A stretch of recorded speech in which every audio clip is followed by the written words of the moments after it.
Lugares inusitados, perigosos ou até mesmo paradisíacos, porém fora do eixo tradicional do turismo. Destinos que não seriam sua primeira opção de viagem, é para onde nós vamos. Explorando suas histórias, curiosidades e encarando desafios a cada instante. Esse é o nosso objetivo. Eu sou Ricardo Maluf. Eu sou o Henrique Mendel e este é o Destino em Comum.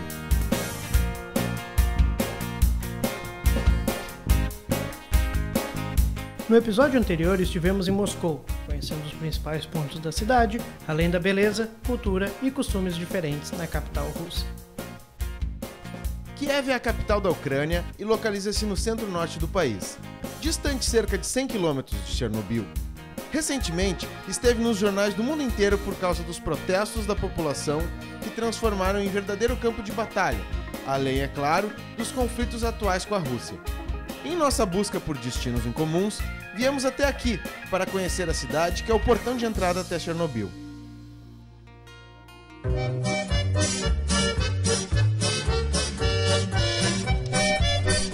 Hoje é nosso primeiro dia em Kiev. Nós estamos de frente à Catedral de Santa Sofia, construída entre 1011 e 1018, e a catedral mais antiga da Ucrânia.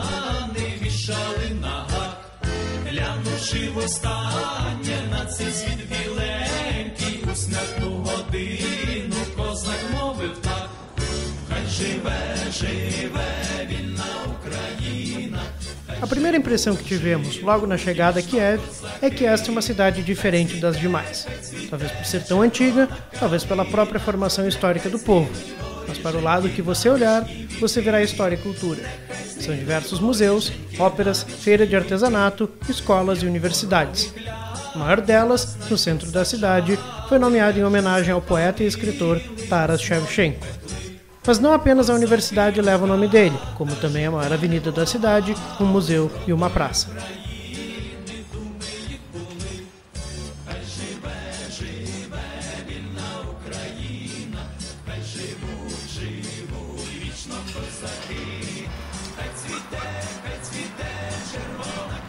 Esse é um dos principais parques de Kiev, em homenagem a Taras Shevchenko. Essa praça é um dos principais pontos de cultura e lazer das pessoas da Ucrânia que se encontram aqui para correr e se divertir.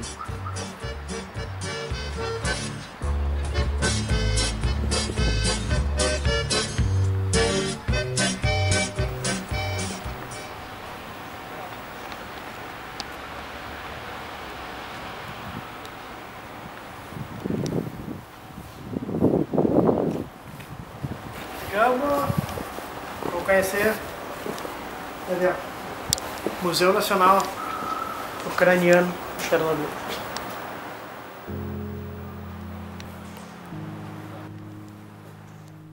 Já na entrada do museu nos deparamos com um relógio que marcava o horário exato do acidente. 1h23 na madrugada do dia 26 de abril de 1986. Naquela fatídica noite, técnicos estavam realizando testes de segurança em um dos 4 reatores da usina, que devido a uma soma de diversos fatores acabou explodindo.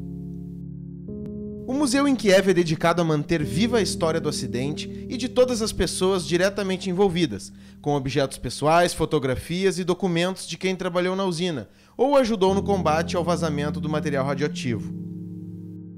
É impressionante a coragem e o sacrifício destas pessoas, pois para a maioria isso significou graves problemas de saúde ou mesmo a morte. Sem estes heróis, certamente uma área muito maior seria inabitável atualmente. Essas 70 e poucas placas aqui são das cidades que foram evacuadas com a explosão do reator. Meio atrás tem uma indicação. Com a explosão do reator, houve o lançamento de material radioativo para a atmosfera, em uma nuvem com quase 2 km de altura, que devido ao vento, acabou se espalhando e chegando na Escandinávia.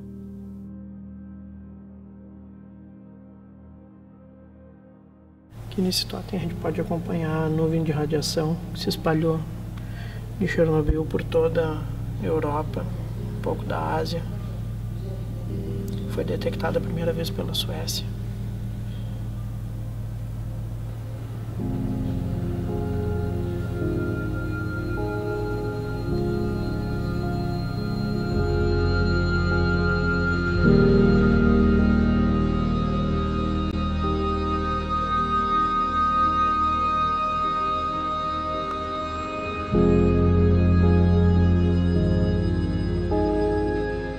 quando foi inaugurado, ele contava com cerca de 200 itens originais resgatados da região afetada pelo acidente, e hoje ele já conta com mais de 7.000 objetos que já foram desinfectados e que a gente tem a oportunidade de ver por aqui.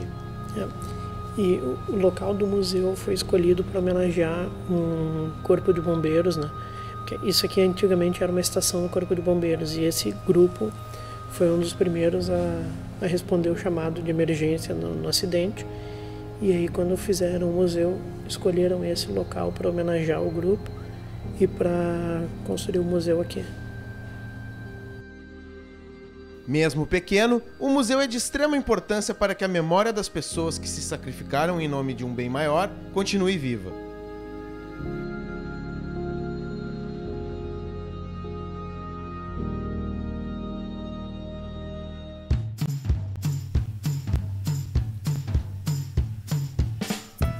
Após sairmos do museu, nos dirigimos à parte alta da cidade, e nada mais pitoresco do que utilizar o bondinho.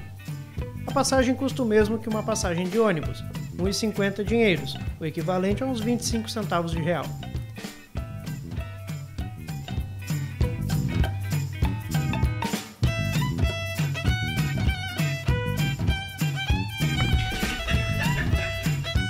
Havíamos combinado com o nosso anfitrião que ele iria nos levar para conhecer um bar local.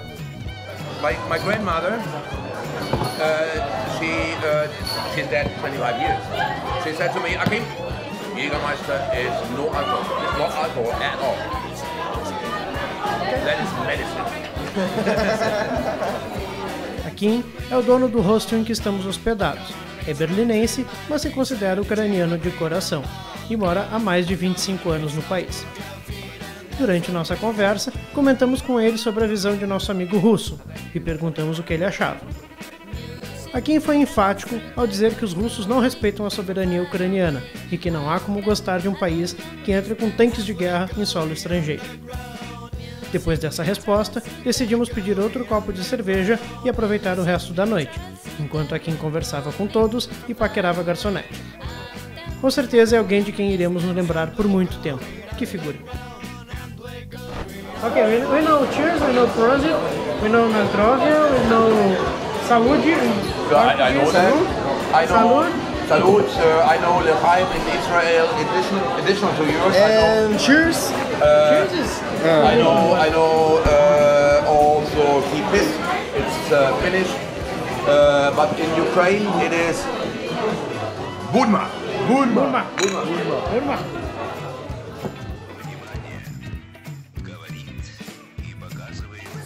What's the name? This drink called in English helmet, in Russian language kaska. Casca. Ok. O primeiro copo daquilo ali é absinto puro. O segundo copo é um de grenadine, aquele mais clarinho. E o terceiro copo é uma mistura de ervas, tipo Jägermeister, com Sprite para dar as bolinhas assim e dar um negócio bacana, dar um efeito bacana.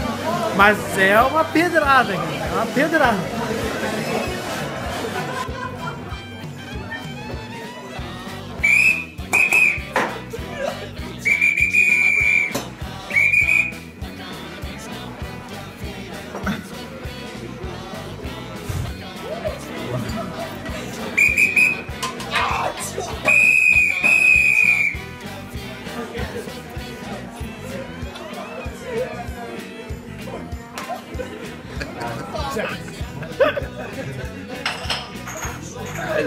Hello.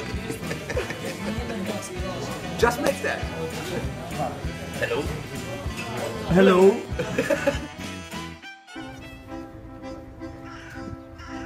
Por aqui, o inverno é extremamente rigoroso e de uma hora para outra pode desabar uma nevasca de parar a cidade.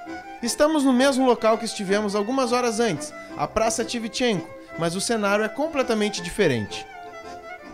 Dias depois, a gente está aqui de novo na Praça do Shevchenko, agora coberta por gelo e neve. O Shevchenko, então, que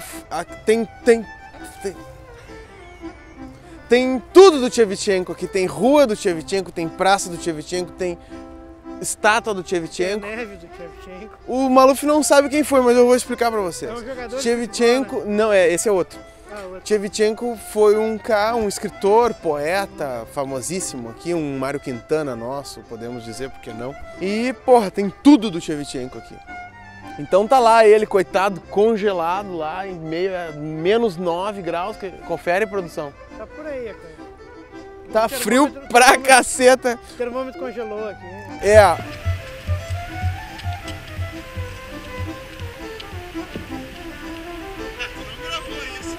Isso aqui é uma biblioteca pública. E aqui tem os livros, ó. Que a galera vem. Aqui no caso acho que é uma bíblia, né? Mas enfim. E aí tem os livros aqui. Veio o tiozinho, pegou um, devolveu o outro.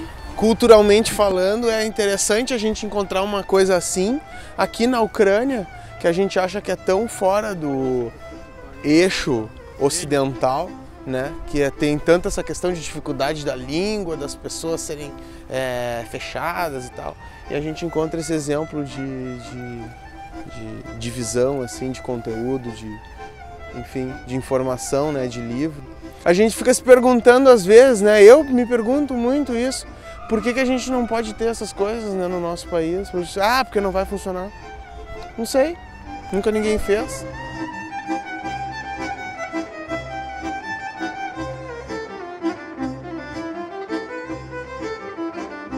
Chegou um tiozinho com um trator, com um material, uma mistura de sal com terra, que eles põem bem na passada e aí vai largando lá, ó, e vai botando aqui para as pessoas. Agora ele vai ir e voltar várias vezes para espalhar essa mistura aqui para dissolver o gelo que fica no meio. Na verdade não é nem para dissolver, é para dar atrito com esse gelo todo que tem aqui para a galera não escorregar.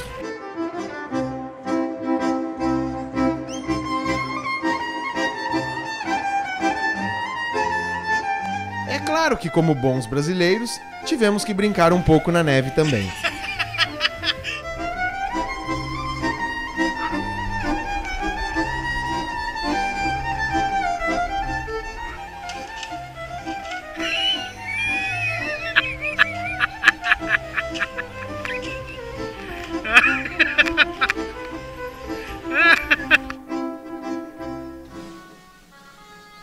O que se vê caminhando pelas ruas de Kiev é uma Ucrânia muito mais capitalista e próxima da União Europeia do que imaginávamos, ainda mais se pensarmos no país como um dos mais importantes estados da antiga União Soviética e que está sofrendo tanto com a pressão russa e com uma possível guerra civil no horizonte.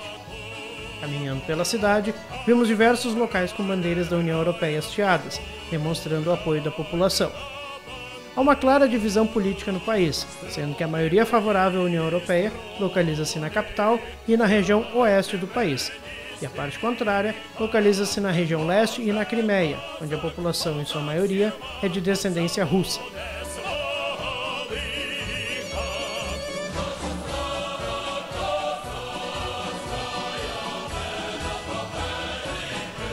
Aqui na Praça da Independência, também conhecida como Praça Maidan, é o principal local onde acontecem manifestações e protestos políticos. Passamos por aqui em um dia tranquilo, por isso é muito difícil de imaginar este local transformado em um campo de batalha, com tiros, barricadas e coquetéis Molotov voando para todo lado. A mais recente manifestação, conhecida como Euromaidan, começou no final de 2013, com o governo ucraniano suspendendo um acordo de aproximação com a Europa. Milhares foram às ruas para protestar, e à medida que as forças policiais reprimiam violentamente os manifestantes, mais e mais pessoas juntavam-se aos protestos. A espiral de violência foi tão grande que em pouco tempo o presidente Yanukovych renunciou, o que possibilitou ao novo governo retomar as negociações que aproximaram o país da Europa.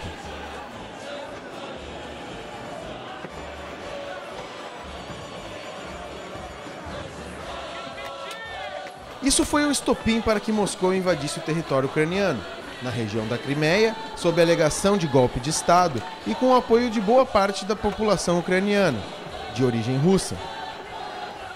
O objetivo é a independência da região.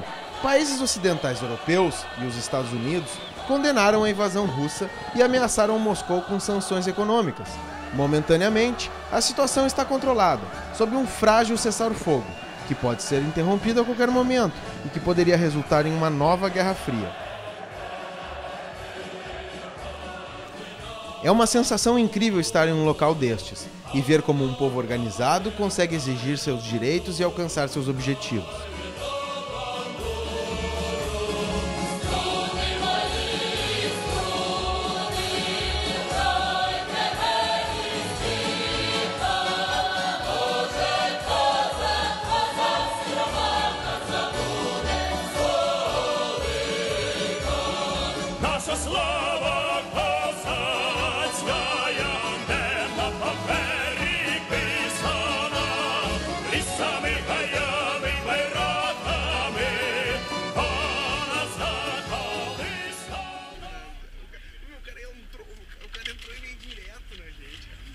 Diferente de outros lugares do mundo, em Kiev, o cobrador, no caso a cobradora, vem até você, o que facilita muito na hora de pagar a passagem, quando você está com pressa ou quando não tem dinheiro trocado para aquelas máquinas automáticas. A validação do ticket é um processo um pouco rudimentar, considerando o fato que há Wi-Fi gratuita dentro dos ônibus. Dessa vez a gente pagou. Pagamos. É tipo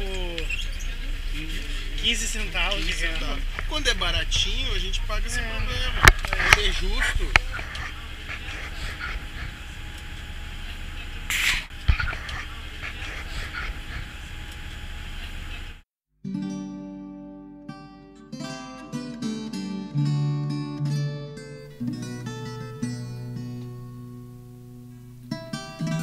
A estátua da Mãe Pátria foi erguida em 1981, em homenagem aos combatentes mortos na Segunda Guerra Mundial. A estátua e seu pedestal possuem mais de 100 metros de altura e apenas em aço foram utilizadas mais de 500 toneladas. Em sua base funciona um museu, chamado de Grande Guerra Patriótica. Mas, em nossa opinião, as exposições mais interessantes ficam do lado de fora, onde há dezenas de máquinas de guerra, tanques, aviões e helicópteros.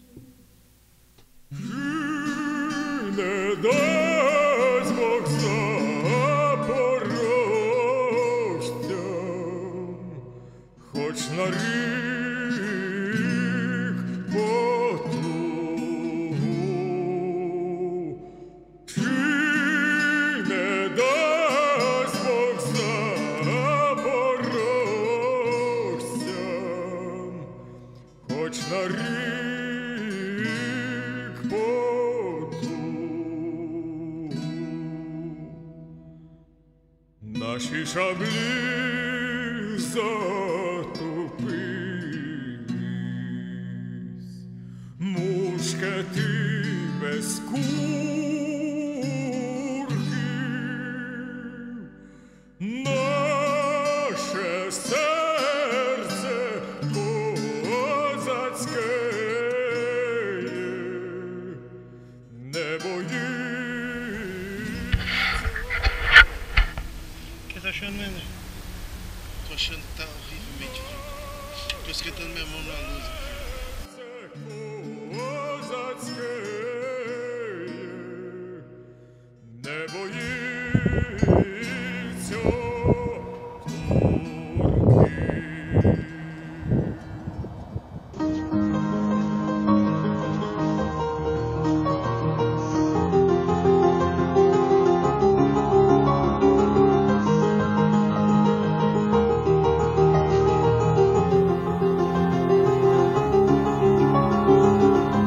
A impressão que o visitante leva da cidade é bastante contraditória. Ao mesmo tempo em que a situação atual do país não é das melhores, com uma possível guerra civil no horizonte, moeda desvalorizada e diversos problemas políticos, sociais e econômicos, a cidade possui uma estrutura invejável, com uma rede de metrô que atende bem a cidade, ônibus com Wi-Fi gratuito, equipamentos de limpeza urbana e de retirada de neves eficientes, estádios de ponta e incentivo à cultura. Dizem também que o sistema de saúde é eficiente, mas ainda bem que não precisamos testar. E não apenas isso, mas é uma cidade limpa, não se vê lixo nas ruas e o povo é educado e acolhedor. Exatamente o contrário do que esperávamos, em um país frio e com tantos problemas. Apesar de poucas pessoas falarem inglês, A vontade de ajudar e de atender bem era nitidamente expressa pelo sorriso no rosto e pela boa vontade ao falar a linguagem universal do viajante, a mímica.